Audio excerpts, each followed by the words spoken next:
Welcome to Greasy Popcorn's presentation of Reefer Madness, a 1936 drug and alcohol abuse hygiene film produced by independent filmmaker George Hirliman and directed by Louis J. Gasnier. The film was financed by a church group for approximately $100,000 and was originally intended as a morality tale against the dangers of cannabis use. Like most hygiene films, it kinda backfired. Storyline: Mae Coleman, played by Thelma White, and Jack Perry, played by Carleton Young, are an unmarried couple who live together, gasp, and sell marijuana. It goes to show how much housing prices have soared in recent years. Imagine making enough selling weed out of your own flat to afford these sumptuous digs. Well, it gets worse. Jack sells marijuana to teens at a local school despite Mae's objections that adults are a better clientele. Ralph Wiley, his distributor, and his hot girlfriend lure several high school kids who don't look a day over 30 back to the apartment. But wouldn't you know it, the party quickly runs out of reefer, so Jack and Jimmy, another high school kid, have to drive to another location to get more. In the process, however, Jimmy, who's so high, hits a pedestrian who failed to look all ways before crossing. The careless pedestrian later dies off-screen. Oh, the horrors of marijuana. Mary, Jimmy's sister and Bill's girlfriend, goes to Mae's apartment looking for Jimmy and accepts a joint from Ralph, thinking it's a tobacco cigarette. Well, of course it's not, and things go from really bad to really worse.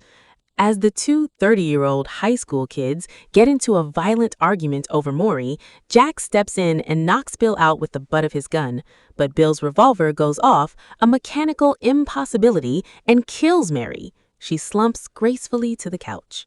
Naturally, the terrible drug dealers frame Bill for Mary's death, and the cops arrest Bill for the death.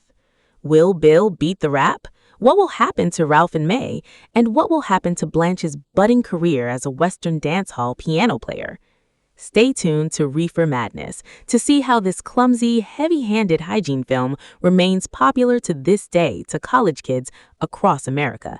And don't forget to hang around to the end of the movie for the usual production credits. See you soon.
and all the school parent groups about the country, and you must stand united on this and stamp out this frightful assassin of our youth.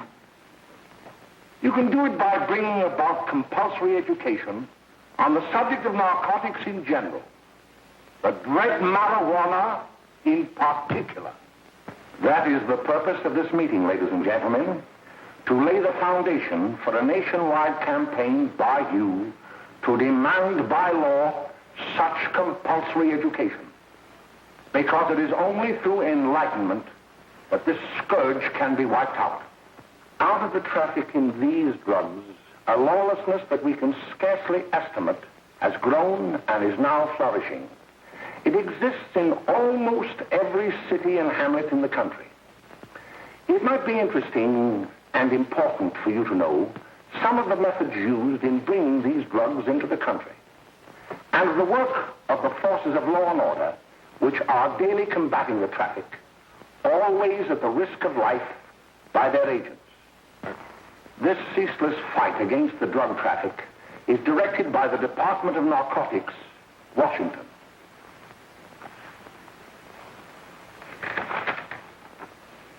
I've received a letter of vital importance from a member of the Narcotics Bureau. I'm going to read this letter to you. My dear Dr. Carroll, the suppression of the use of marijuana and of the forces lurking behind it are the most important jobs this department is now engaged in. At the outset of this letter, there is one vital fact I would like to submit. There is a powerful agency. I speak of the school parent associations of this country, which can be invaluable in stamping out this scourge. Their help, their eternal vigilance, could be the deciding factor in our fight against it. The weed marijuana is grown in every state in the Union. Recently, in the city of Brooklyn, New York, a field of marijuana was found behind a tenement court. The weed was here being cultivated, regularly stripped and dried and sold in schools and at government army posts in and around New York. The dried leaves and berries are ground up and made into cigarettes by a simple hand machine. The deadly narcotic is thus quickly and easily prepared for its market. The sale of marijuana is even more difficult to detect and halt than the traffic in drugs such as opium, morphine, and heroin. They are hidden in fake jewelry cases, in the heels of shoes, women's shoes especially, because the drugs can be secreted in false heels. Hollowed shaving brushes are another medium. Books with false centers are often used. Watch cases are convenient hiding places. The value of drugs thus seized is enormous. Recently, a huge supply of heroin was taken. It was concealed in an apparently harmless shipment of 35 barrels of olive oil. The deadly drug was burned in the incinerator of the Bureau of Engraving and Printing. And more vicious, more deadly, even than these soul-destroying drugs, is the menace of marijuana. No doubt many of you do not believe that these things do happen, but they cannot happen to you. You may also believe that the facts have been exaggerated. Let me tell you of something that happened right here in our own city. You probably read about it in the papers. However, I'll give you the real facts behind the case. There was an apartment near one of our high schools. It was run by a woman known as Mae Coleman.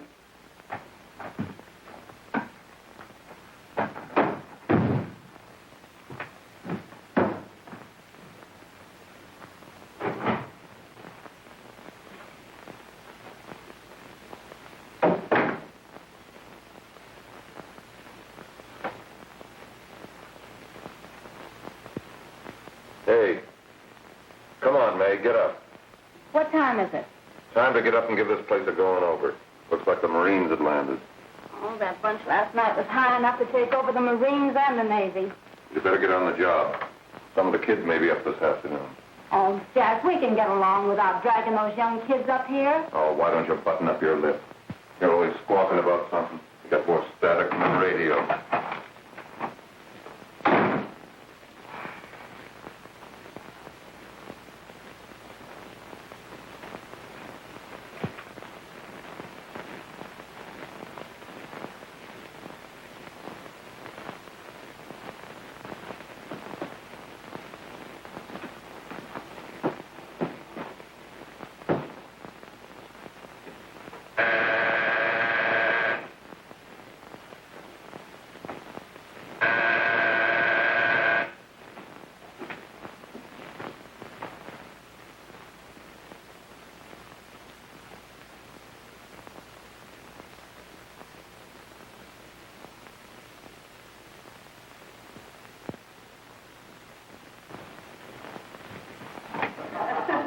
Oh, greetings. Well, hello, fella. How are you? Fine, how are you? Come here. Come here. Yeah. Glad to see you. Is Mae in? She'll be right in. Just sit down and make yourself comfortable. Hey, what kind of a joint is this, Eddie? Oh, it's all right, Gwen.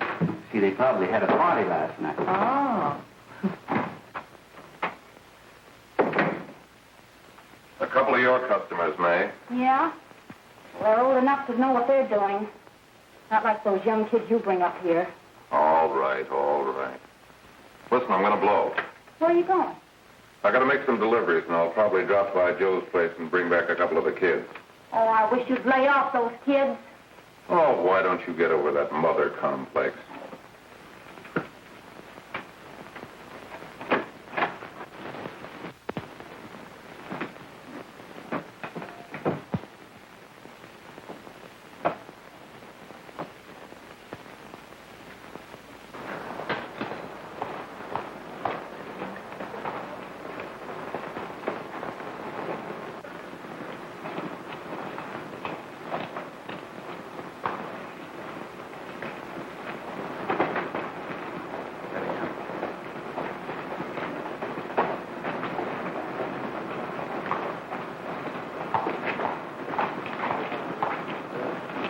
Oh, by the way, Ralph, I'm sort of getting a little party Saturday afternoon over at my grandmother's.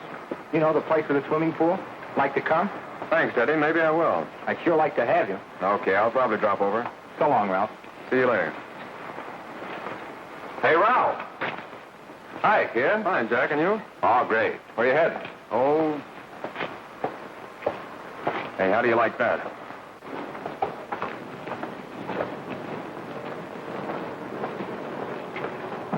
That's the one I was telling you about. Very nice. I don't know why you want to make such a fuss over that Ralph Wally. Oh, he's a swell swimmer. He made the freshman team that year he went to college. Yeah, and that lets him out. My dad knows his family. None of them are any good. Father and mother just got a divorce from Paris. Yeah? You know, Ralph runs around pretty much on his own. He's been in a couple of jams. Well, I only kind of say hello to him. I don't go around with him. Well, you better not. He's a little too old for it. That's what my dad said. Hello, Mary. How are you, Bill? How are you, Ralph? Oh, hello, Ralph.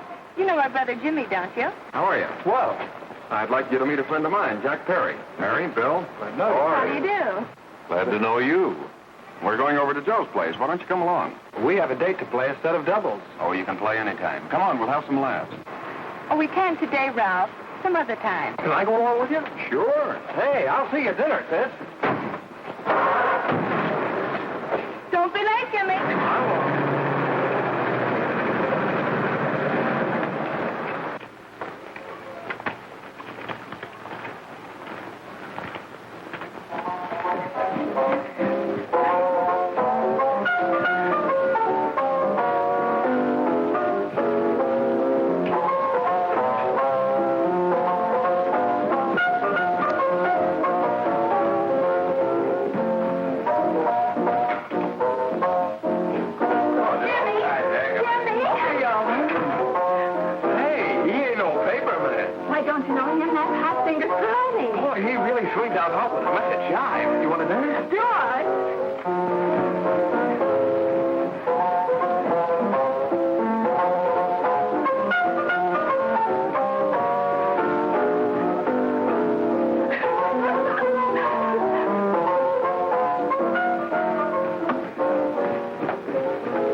May's expecting us at the apartment a little later.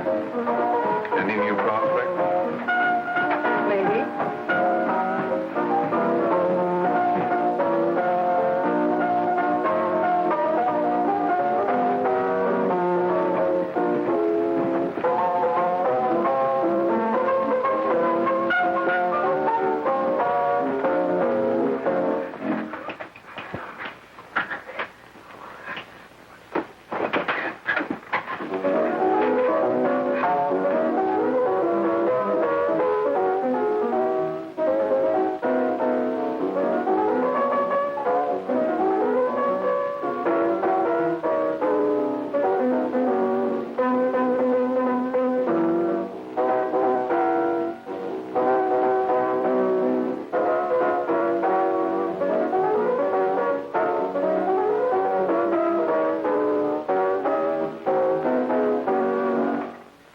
Jimmy, you're wonderful. You just finding that out?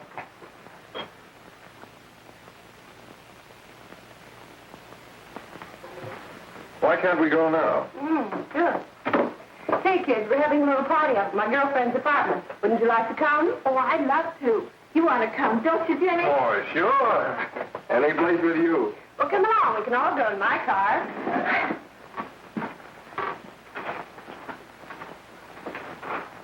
See you later, Joe. Tom.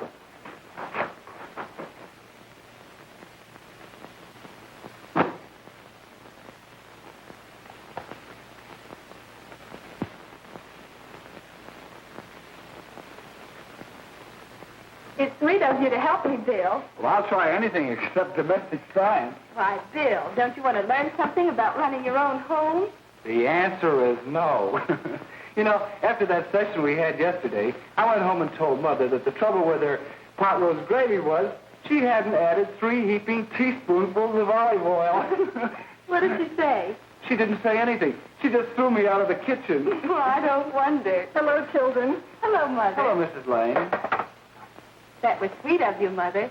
Gosh, hot chocolate. Thanks, Mrs. Lane. I know you can't study on empty stomachs. Now then, enjoy yourself. He will. She will too, Mrs. Lane. May I?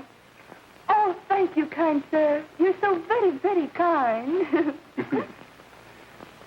Mary, before we do that math, how about reading some of this? It's swell. Romeo and Juliet. Don't you like it? Uh-huh. You know, when I study this, I kind of think of you. I just sort of feel as though you're there beside me. Well, listen. It is my soul that calls upon thy name. How silver sweet sound lovers' tongues by night, like softest music to attending ears. Romeo, My dear, what o'clock tomorrow shall I send to thee? by the hour of 9. I will not fail. 'Tis 20 years till then.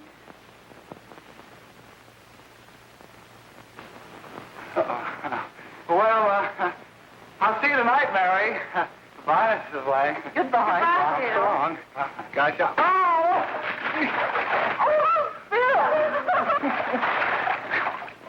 Gosh, I'll get some more right. Well, bye. Bye. Hey, Jay! Oh, Julie. Hey. Hey, Dad, you got anything for me? Well, there should be. Don't bother your father every night. Have you? There you are. What made you so late, Bill? I was getting worried. Well, I had to study, Ma. He was not. I saw him out walking with his girl. Bill's got a girl. Got a girl. Ma, make him cut it out. Junior, Well, Bill has got a girl. quiet. And put that candy away till after dinner. Henry, you shouldn't have given it to him. Well, he has got a girlfriend, and her name is Mary. Yeah, I'll shut you up. Bill, Junior, put that carrying on. Junior. Oh, that's about out there. All right there, young. Mary's little Ann. Mary's little Ann. I didn't mean a Bill honest, I didn't. Oh, well, what I'm burned up about is it just didn't say Bill had a swell girl. Gee, it must be love. She'd have to be swell for you to like her. Uh-huh. Sounds like you want something. Come on, what is it? Well, it's my model airplane. It won't work. Gosh, Phil, you could fix it. You can fix anything. Okay, I'll fix it. Dad, read me 26, will you? Go ahead. Here we are. You see? Oh, hello, Jimmy. Mary told me to wait and tell her she had to go home. Her mother wanted her to go to the dressmaker with her. Oh, thanks, Jimmy. Must be getting grown up. I see Mary let you have the car. Yeah. Can I take you any place? Well, I wasn't going any place in particular. Well, then, how about driving me over to the show place with me? I'll buy you a soda. I never drink that stuff. Well, gee, I'll buy you something else. Okay. You're on the hook for one root beer. Well.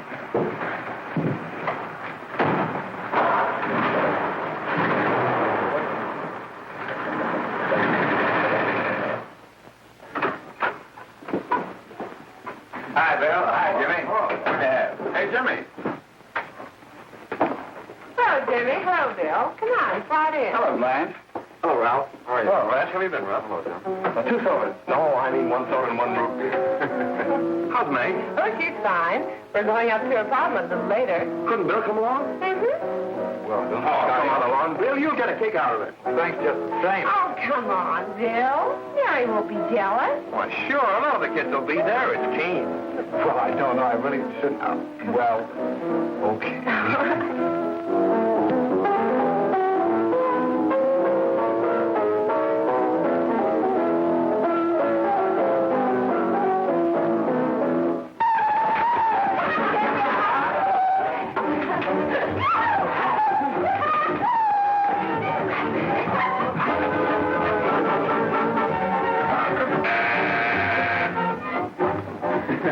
Hiya, kid. Hello, Jack. What do you say? Yeah, come on in.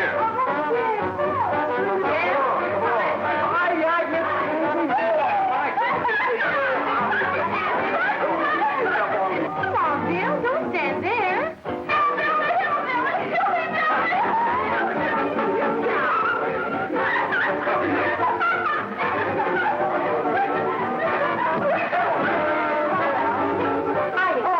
Mae, this is Bill Harper. He's okay. Hello. Well, if you say so, it's all right with me. I'll be back in a minute. Hiya, kids. How you doing?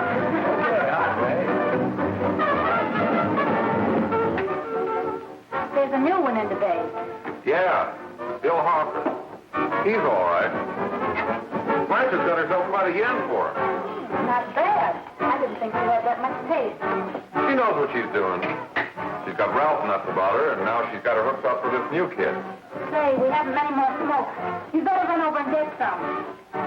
Why couldn't you find that out when I was here this morning? Now I've got my car in the shop. Well, what of it? That kid out there, Jimmy, he's got a car. He'll take you. Come on, get going. Hurry up.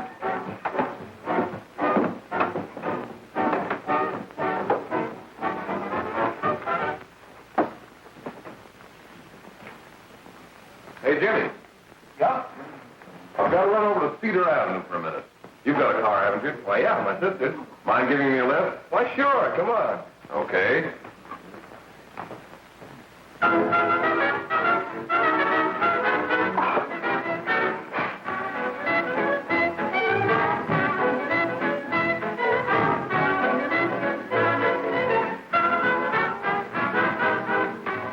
No, thank you.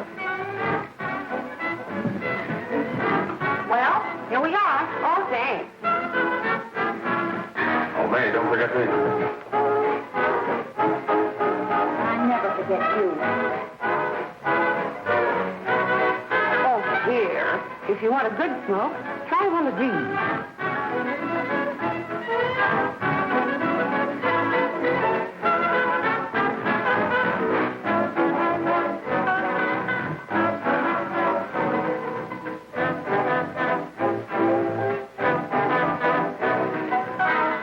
I thought you were a flirt.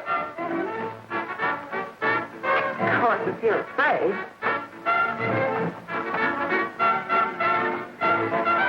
That's better. That's more like it. Yes, I know you like that. Really, you will. And just take a puff of that.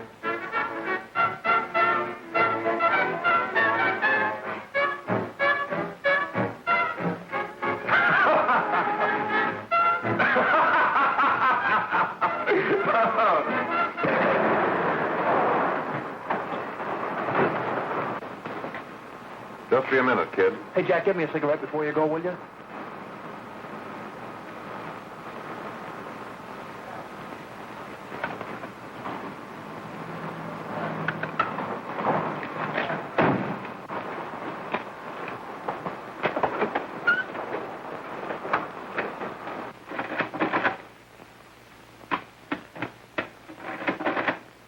Hello, Jack. Hi, boss. How's business? Getting better every day. Those kids sure go for it. Swell. Had to run over for a couple more cartons. Ran short today. All right. Yanni, that's 10 gross for Jack Perry. Who? Pete Daly. All right, send him in. It's all right, stay where you are.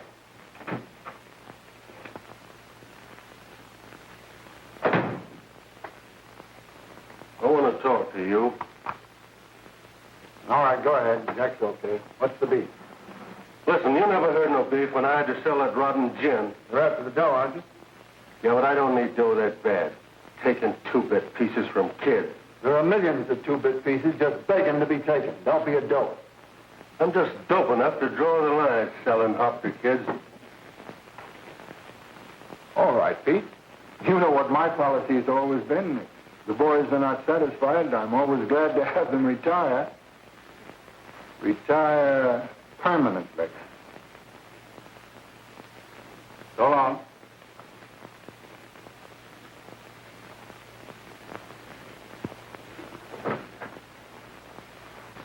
I only wish you had a couple of kids so I could... Get out! All right, Jack, pick up your stuff from Danny. It'll be ready by now. Okay, boss.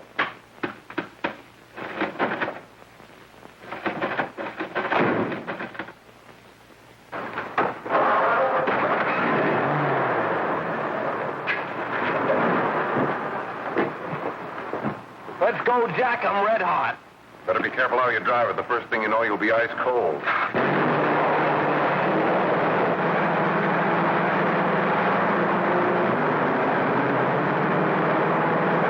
Take it easy, kid. Slow down, you'll kill somebody.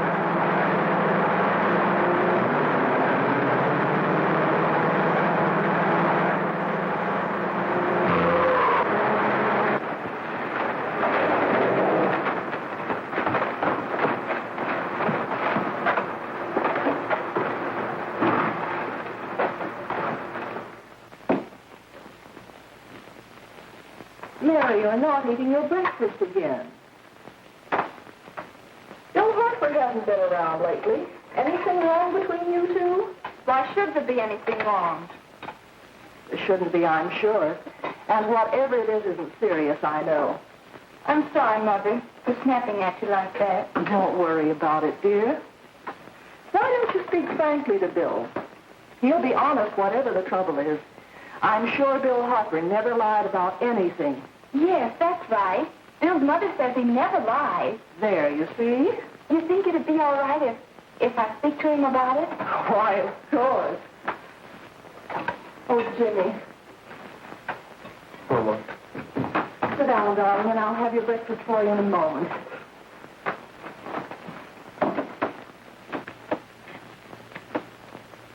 Jimmy, What have I got to worry about? why don't you tell me? Oh, for Pete's sake, don't start to cross-examine me, will you? I'm all right. Jimmy! Don't let Mother see you like that.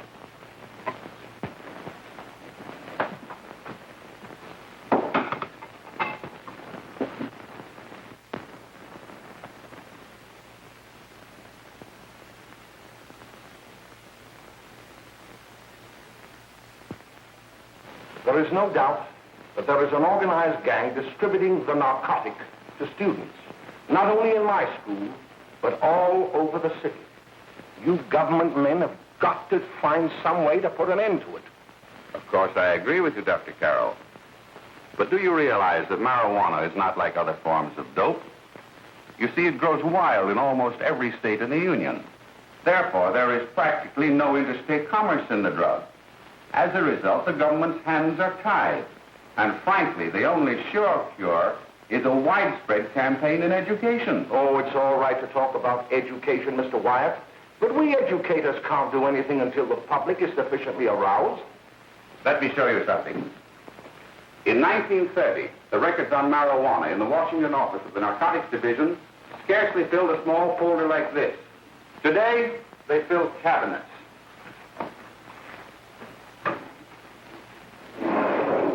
All these devoted to marijuana records.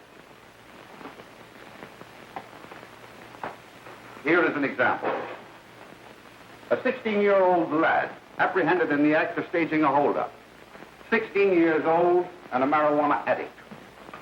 Here is a most tragic case. Yes, I remember. Just a young boy. Under the influence of the drug, he killed his entire family with an axe. Then there is the most vicious type of case. Here, in Michigan, a young girl, 17 years old, a reefer smoker, taken in a raid in company with 5 young men. Here is a particularly flagrant case. Yes, I remember. The newspapers made quite a play of it. In West Virginia, wasn't it? Yes. And there are hundreds of them coming up, new ones every day. I'd like to take these records, if I may. I feel they would be of invaluable assistance to me in combating the evil in my school. You're very welcome, Dr. Carroll. Thank you. Sit down, Bill. There seems to be something wrong. What is it? You were always a fine student. You always had excellent grades. Well, I guess the work is getting a little harder, Dr. Carroll. No, it isn't that. Bill, I'd like to help you. But of course I can't unless you let me. You're undermining your health. Well, there's nothing, Dr. Carroll. Really, there isn't. I'll study harder, honest. Honest? If you were being honest with me and honest with yourself, I'm afraid you'd tell me an entirely different story. Bill, I'm going to ask you a straightforward question. And I'd like to have a straightforward answer. Yes, sir. Isn't it true that you have, perhaps unwillingly, acquired a certain harmful habit through association with certain undesirable people? Well? Oh, no, sir, I haven't, Dr. Carroll. Well, that is, you see, I'm worried about something at home. All right, my boy. We'll just have to let it go at that. But remember, if you ever want to confide in me, no one will ever be the wiser. Well, thank you, Dr. Carroll.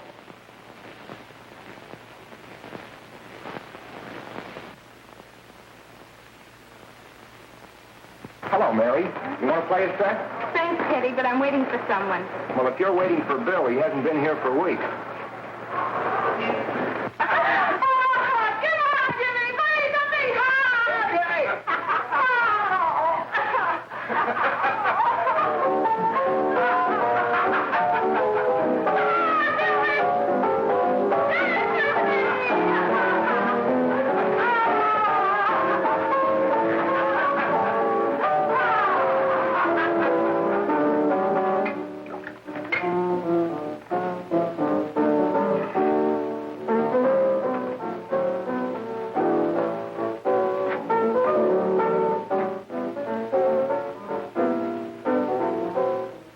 Didn't take that new kid long to catch on.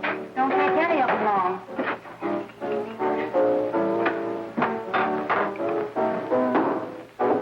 Hey, don't you ever get fed? You're feeding me, can't you see?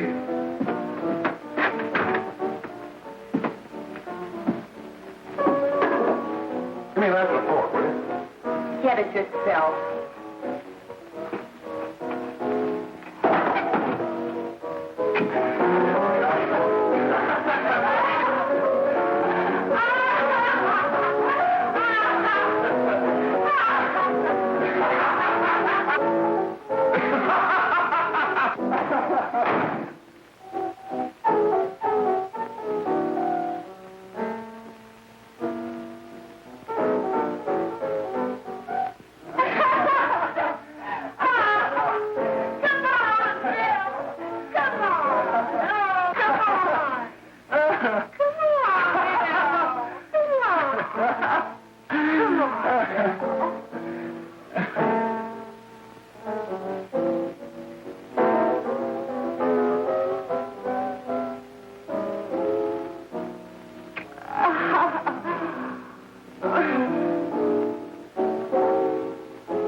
morning, miss. We're from the police department. Good morning. We're tracing a hit-and-run driver. Someone caught the license number at the place of the accident but didn't get it quite right. So we're checking all numbers like it, and yours is one of them. Well, I'll try to help you. You remember what you did on the 29th of last month? Oh, that was the day before Mother's birthday. Oh, yes, I remember that because I left school and went directly to the dressmaker's with Mother. I was there all afternoon. Did you happen to loan your car to a couple of men? No, I had the car all afternoon myself. Well, thanks, miss. Sorry to have troubled you. Tell me, was the person killed? Fortunately, he wasn't, but that's still no excuse for hit-and-run driving.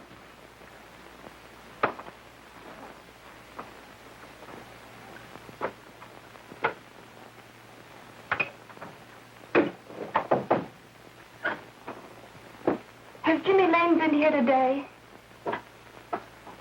He was in. He went over to Mae's place. You know where that is. Well, he was going to wait for me here, so he didn't give me Mae's address. Are you sure Jimmy didn't leave any message for me? Mary? No, he didn't. But I guess you're okay.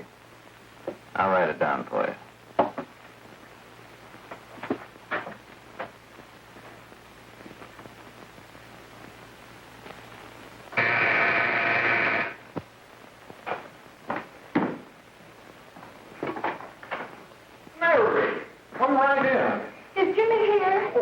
Around somewhere. I think he went out to take Agnes home, but he'll be right back. Come in and sit down, Mary. And let me take your coat.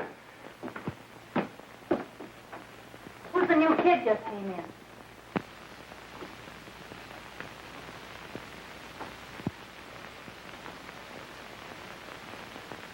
Oh, it's that gal that Ralph's gone overboard for. Funny, we've never been able to get her up here before.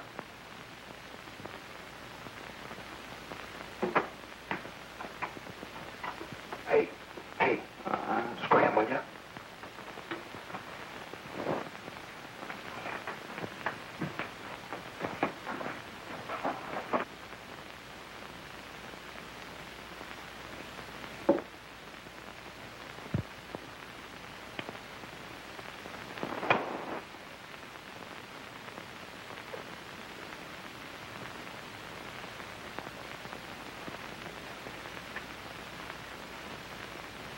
Smoke, Mary? Thanks. Are you sure Jimmy will be back soon? Sure, any minute.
Say, what's the matter, an orphan? Where do you put it? You got a hollow leg? Thank you.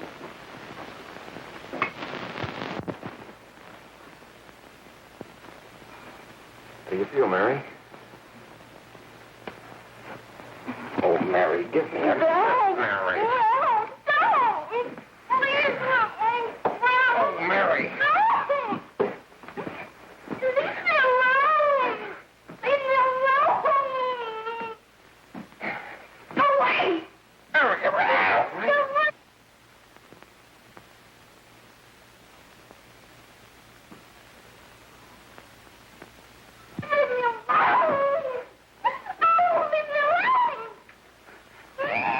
Everything's over.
Jack, is she all right?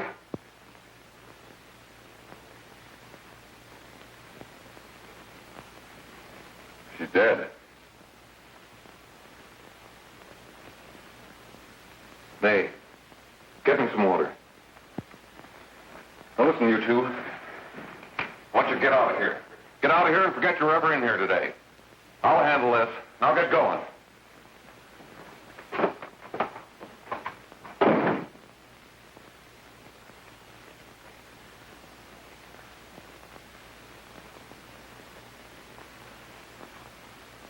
Give it to me.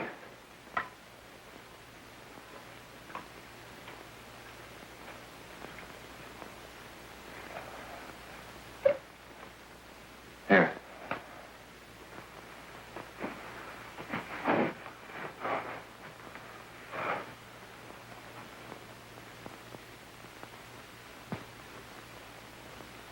Harry.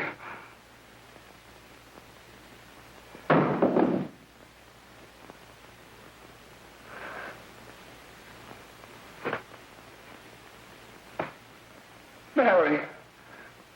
Mary. What happened? You killed her.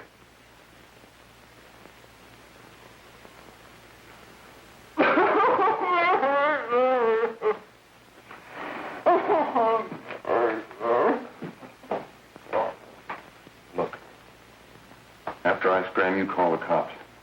And this is your story. Remember it. These two kids came up here for a couple of beers. You're out in the kitchen, you heard the shot.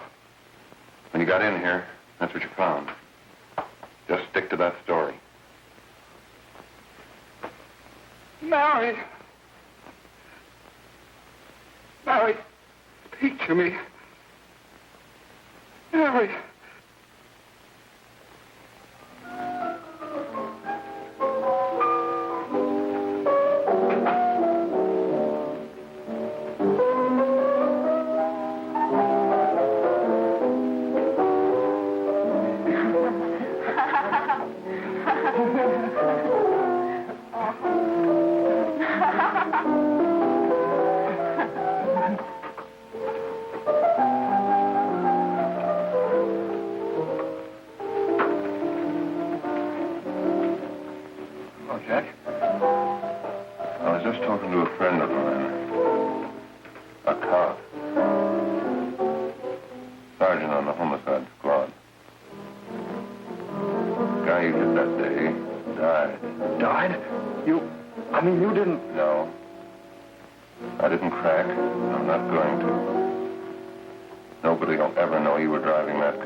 Sure, Jack, sure.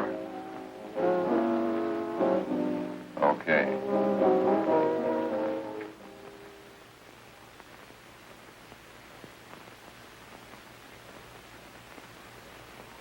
Your Honor, I'd like to recall Dr. Alfred Carroll to the stand.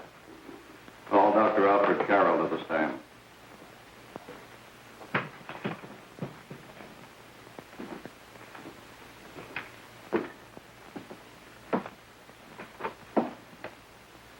Dr. Carroll, as principal of the Lakeside High School, did you, during the last 3 months, notice any changes in the demeanor and attitude of your student, William Hopper?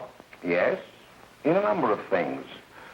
For example, at times disassociation of ideas. In another instance, I happened to attend the recent interscholastic tennis matches.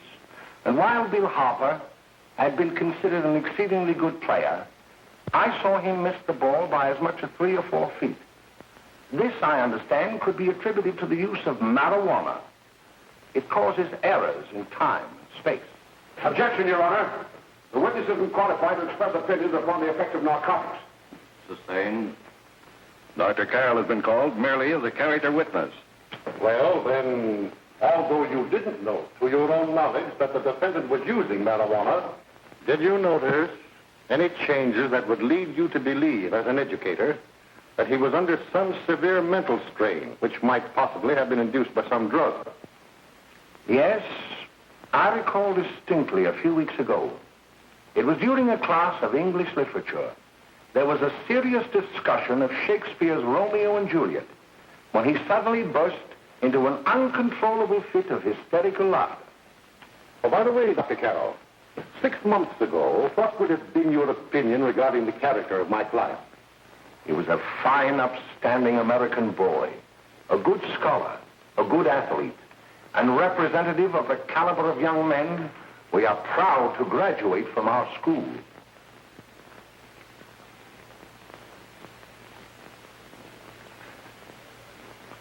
Oh, snap out of it, will you? It's not our fault. Why'd I ever bring him up there anyway? He's just a kid. I can't hang him. Shut up, shut up!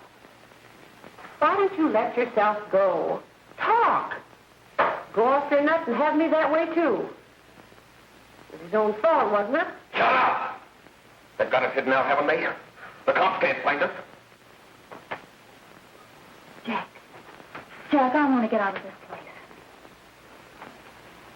You're going to stay here as long as we have to keep those two out there undercover. Until the trial's over.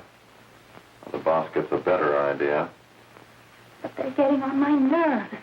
It can't last much longer. Not worried about her. We got to keep him gagged.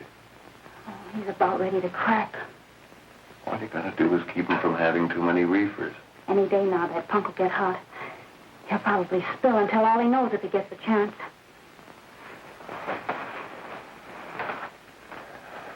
I don't think he'll get it. I'll see you later. Where are you going? I'm going to see the boss.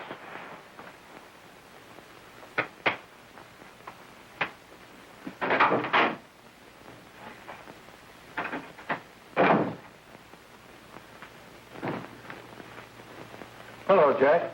Hello, boss.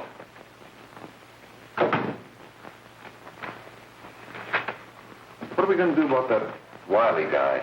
Still jittery, huh? I don't know what the punk's going to do. Keep feeding him those hot sticks. That's what Mae's been doing. That's no good. I got a hunch that he's due to crack when that Harper verdict comes in. If he's on the tee, he's liable to take a powder on us and blow his topper to the DA. You mean you think we'd all be better off if he never heard the verdict? Well, what are you waiting for?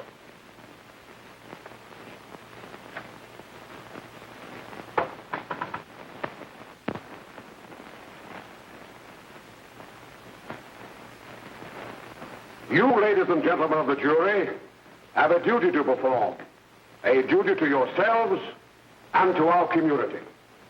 Mary Lane is dead. The evidence you've heard at this trial could not have failed to convince you of the guilt of the defendant. By his own admission, he pressed the trigger of the weapon that sent lovely and innocent Mary Lane to a tragic and untimely death. We are not so much concerned about the motives behind the deed as to the deed itself.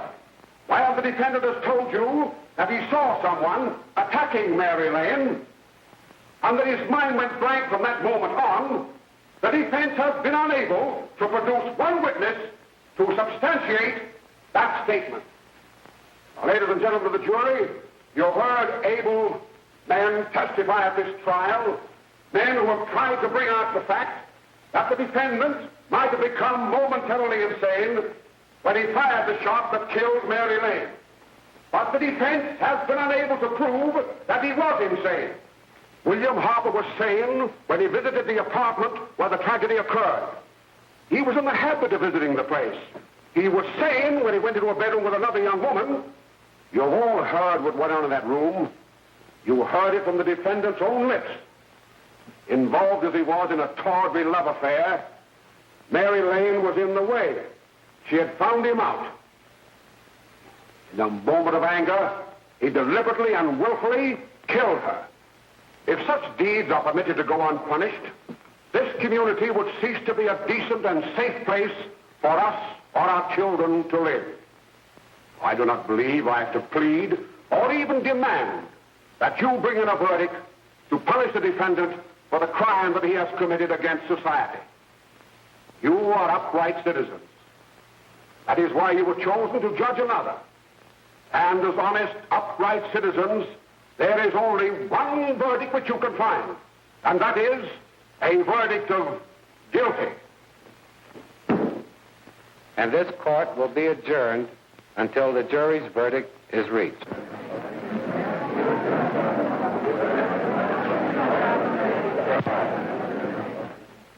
I suppose you all feel the same about this case.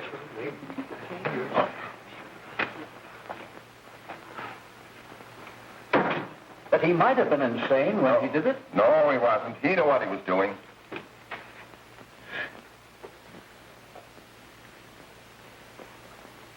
But supposing he was insane? You can never make me believe it nor anybody else. We'll take a first vote.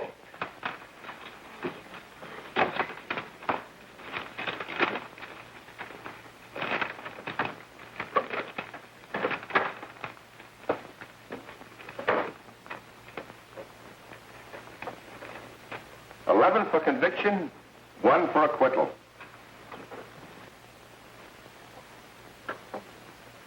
But there's a reasonable doubt about the boy's sanity. We can't. No doubt about the fact that he murdered her. He admitted it himself. That wasn't the first time he was there.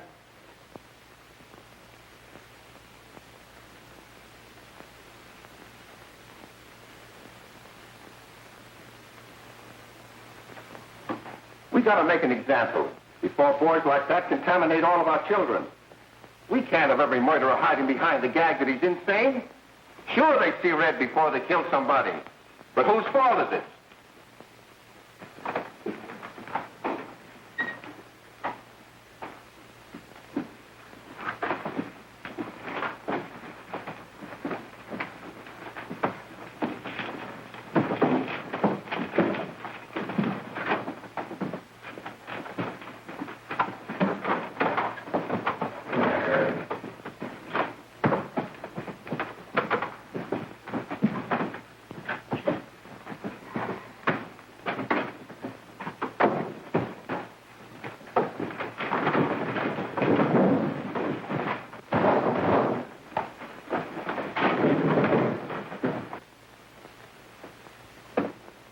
Have you reached a verdict? We have. The defendant will rise. What is your verdict? We find the defendant guilty, as charged.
What do you want? Bring me some reefers.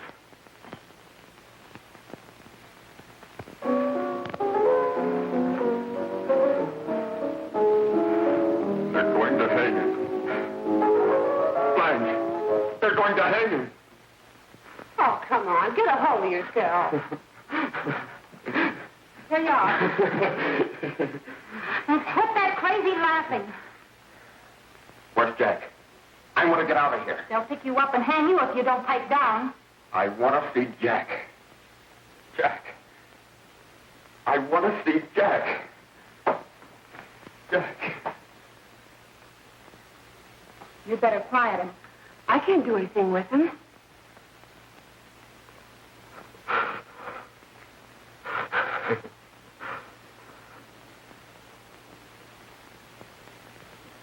gotta see Jack.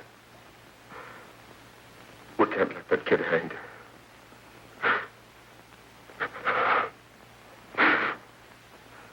He'll be here. Don't worry. He'll be here in a little while. I've got to see him. You've got to see him.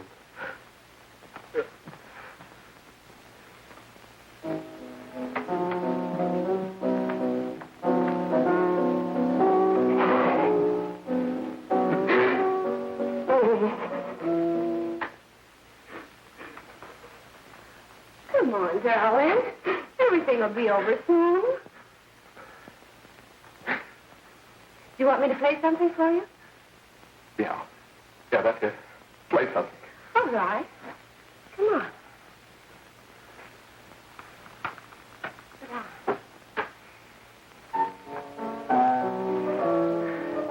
Honey, give me a smoke, will you?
I know what you want.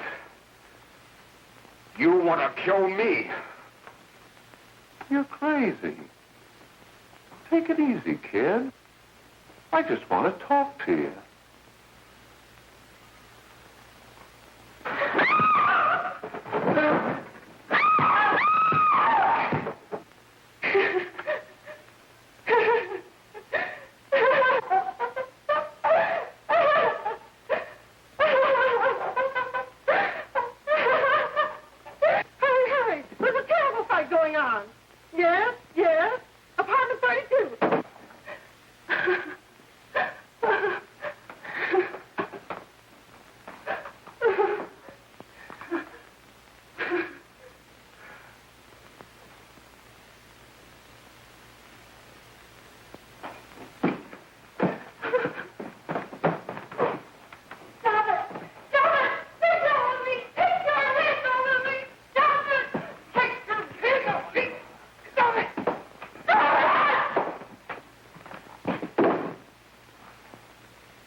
Give me a glass of water. Who's behind you? No, no, no. You'll hang if you don't talk. No. Who hired you and Jack Perry? Are you ready to tell what you know? Yes.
If we can gain some measure of leniency for my client, she is prepared to enter a plea of guilty and, in addition, turn the state's evidence in the case of William Harper.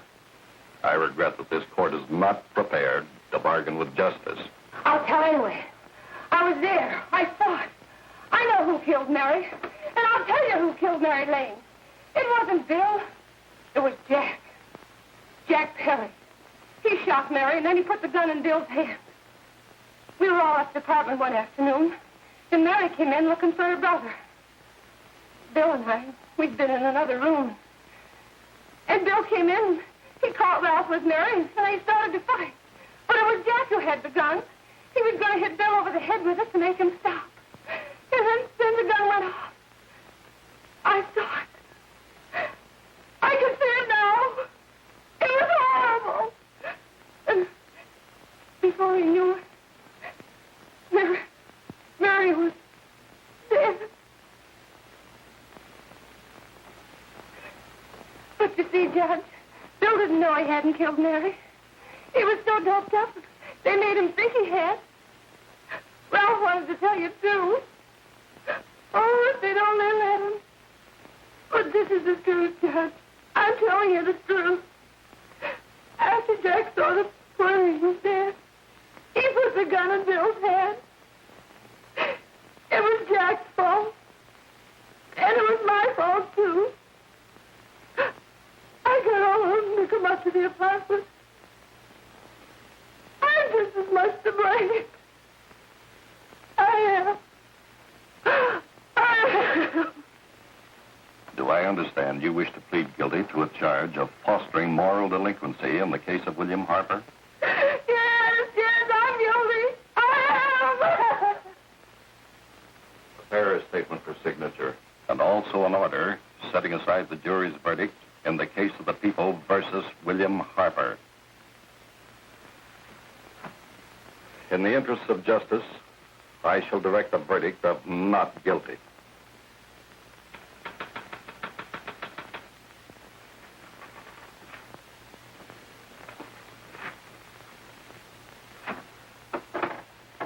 Sign here, please.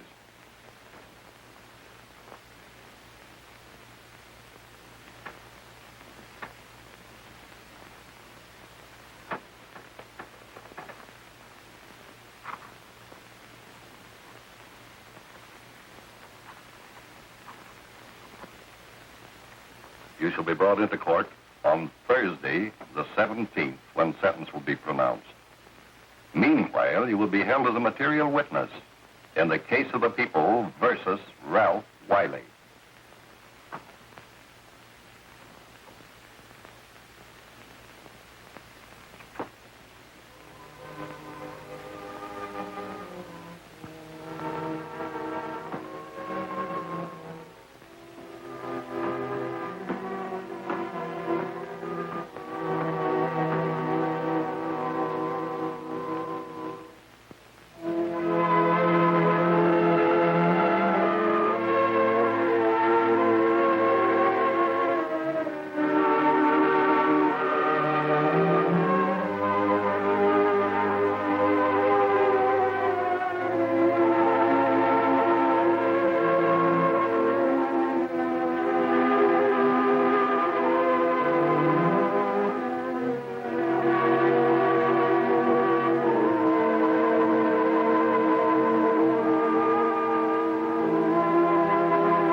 In the hearings before this court today to what I hope will be the final actions revolving about an unhappy and unfortunate case, one whose horrible tragedy will forever remain with me. I am happy to have been enabled, before it was too late, to order the verdict of the jury in the case of the people versus William Harper to be set aside. But, young man, although this court is convinced that to declare you guilty would have been a gross miscarriage of justice, we cannot condone your acts. And we can express only the hope that your experiences may not alone keep you, but thousands of others from the vicious pitfalls of marijuana. Thus, I am ordering you to remain in this court during the next case, so that you will be obliged to witness what you yourself so narrowly escaped. Call the case of the people versus Ralph Wiley.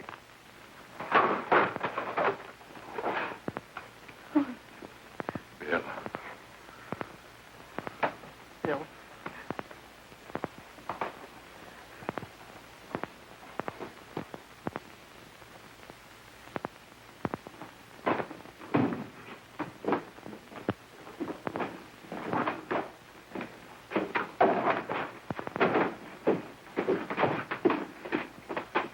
Your Honor, in this case, the state waives trial of the defendant, Ralph Wiley. It is convinced that he is hopelessly and incurably insane, a condition caused by the drug marijuana to which he was addicted. It is recommended, Your Honor, that the defendant be placed in an institution for the criminally insane for the rest of his natural life. Defendant, counsel, joins the state in this request. Since counsel for the defense, as well as counsel for the state, seem to agree on this, I see no reason why the request should not be granted. Yes, that happened right here, to your neighbors. It is not too much to say that in your hands lies the possibility of averting other tragedies like it. We must work untiringly so that our children are obliged to learn the truth, because it is only through knowledge that we can safely protect them. Failing this, the next tragedy may be that of your daughter, or your son, or yours, or yours, or yours.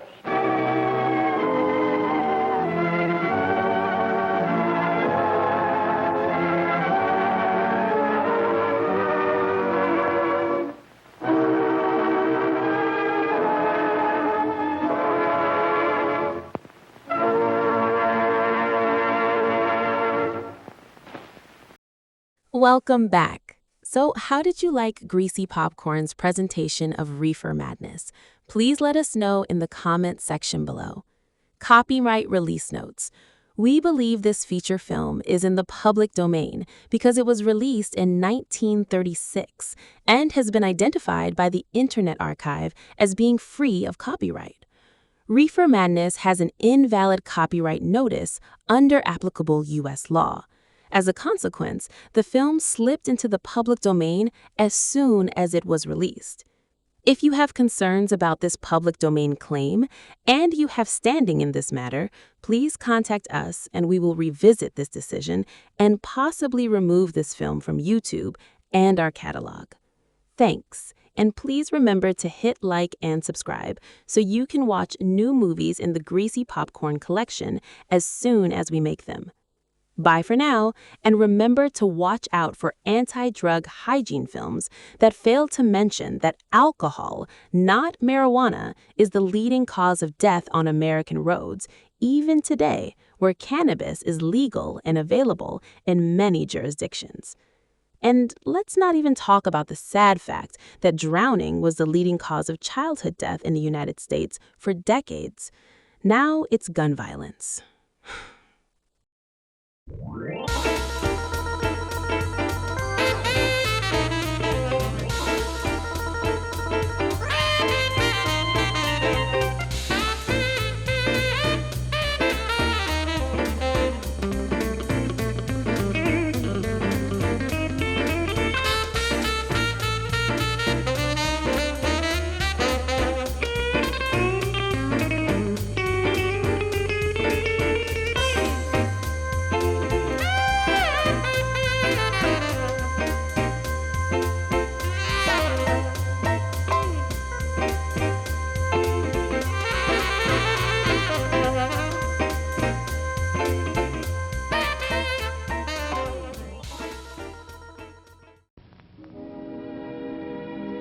And now, folks, it's time to say goodnight. We sincerely appreciate your patronage and hope we've succeeded in bringing you an enjoyable evening of entertainment. Please drive home carefully and come back again soon. Good night.